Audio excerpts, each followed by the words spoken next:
বিসমিল্লাহির রহমানির রহিম।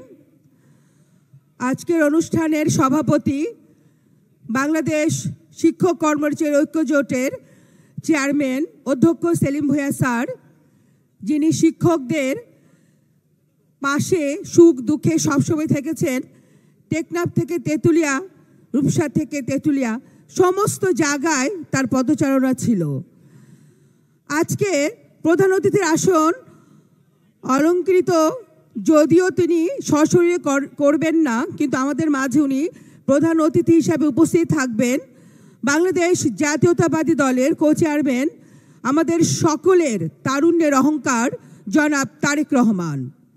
উপস্থিত আছেন ANM এহসানুল হক মিলন ভাই, সাবেক শিক্ষামন্ত্রী, যিনি এদেশের শিক্ষাক্ষেত্রে অনেক বেশি অবদান রেখেছেন, বিশেষ করে শিক্ষাকে নকলমুক্ত করে।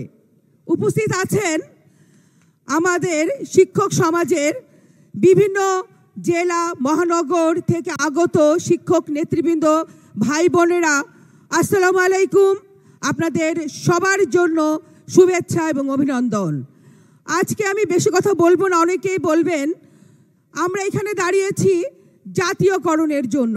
আমাদের দেশনেত্রী বেগম খালেদা জিয়া জাতীয়করণের কথা বলে গিয়েছেন, যদি উনি পরবর্তীতে গভর্নমেন্ট তৈরি করতে পারেন। আমরা জানি ভবিষ্যতে বিএনপি গভর্নমেন্ট ফর্ম করবে। আমরা চাইব যে জাতীয়করণ হোক সেলিম ভূঁইয়া স্যার নেতৃত্বে, এবং এইটা যদি সম্ভব হয়, জাতীয়করণ যদি সম্ভব হয়, আমি ব্যক্তিগতভাবে বলতে চাই এবং আপনারা সবাই আমার সাথে একমত হবেন, গভর্নিং বডির যে দৌরাত্ম্য, শিক্ষকরা তাদের কাছে যে অবহেলিত অবাঞ্ছিত হচ্ছে, সেটা অন্তত পক্ষে দূর হবে।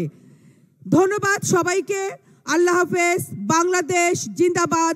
শিক্ষক কর্মচারী ঐক্য জোট সফল হোক। জিন্দাবাদ, জিন্দাবাদ।